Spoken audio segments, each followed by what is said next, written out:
And now coming in at the top 5 of the West, we start with number 5, and I will say that the Los Angeles Lakers would come in right at that 5th spot. Similar to the Warriors, but in my opinion with a little bit more talent at the top 2. You have obviously LeBron James and Luka Doncic there as your stars leading the way. You have Austin Reeves right there as being that number 3, and a cast of other role players that can come in and fill some of the voids that they have. They brought in Marcus Smart. I don't know how much gas he has left in the tank, but maybe in a limited role he could provide some of that veteran poise off the bench. They still have Rui Hachimura, and they have a few other guys there that can really fill out that roster and compete during the regular season. I think they have enough to win.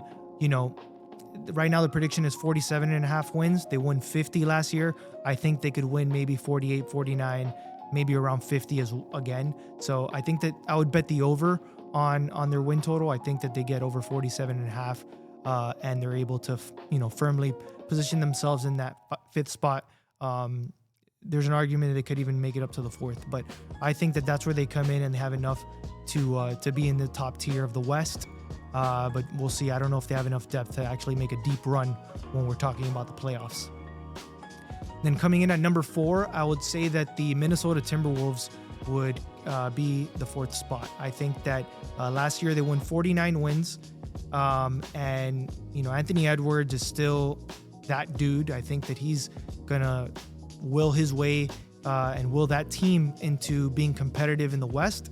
I think that they still have a good enough of a roster, even though they lost Nickeil Alexander-Walker and they lost a little bit of depth there, that they still have enough guys that can, really contend, and they have a lot of height on that roster that allows them to have a distinct advantage compared to a lot of other teams.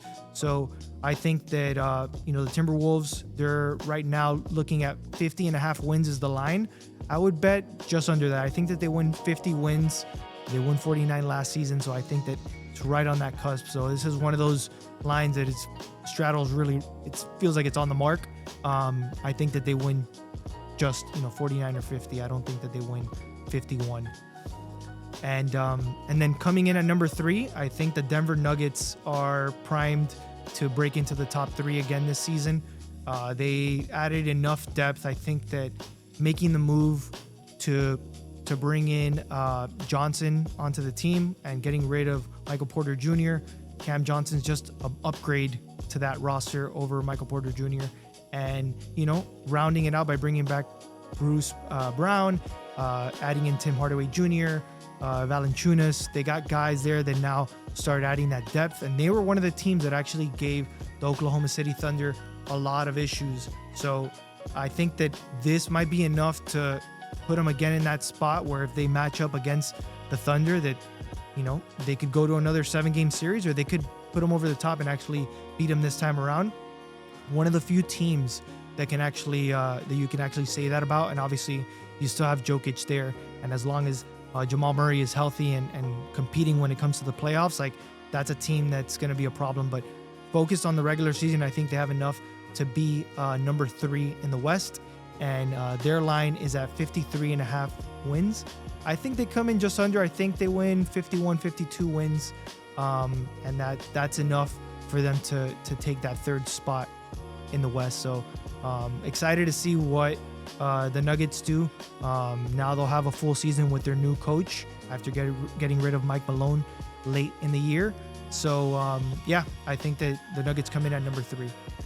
And then at number 2, it's the Houston Rockets. Obviously, they adding Kevin Durant without really giving up too much depth, and really some of those young players that are on their way up, and really they have a good mix of players now, along with Ime Udoka at the helm coaching that team. I think that if they live up to the quality of talent on that roster, that they should be the number 2 team in the West, winning enough games to position themselves there.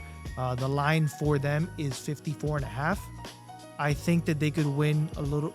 They'll probably get 55, 56 wins. Last year they won 52. So this is assuming that they win 3-4 more games on top of that. I think that's completely doable with the current roster that they have. And I'm excited to see that team because I think that they're in a great position. I really like Shingun. I really like Thompson. I really like the players that they have on that roster to really round it out. And obviously KD coming in and being that source of veteran poise, scoring, and just like when you need a bucket, you know that you have options on that roster. So it's going to be really an interesting season for the Rockets because of that. And obviously at number one, I don't think there's any surprise here that OKC, the Thunder, would be the number one team again. And this year, actually, they're projected to win significantly less than they did the previous year. Last year, they won 68 games. This year, the line is at 62.5. I think that they win over that. I think that they could win 63, 64 games, maybe even 65, because of how deep that roster is. And just, I don't see any signs of weakness on that roster right now. They have enough, and they have guys on the way up that can really, fill any gap they might have, even if they have injuries. So they got even guys like AJ Mitchell and Topic, who didn't even play last year, who are now gonna probably get some more playing time.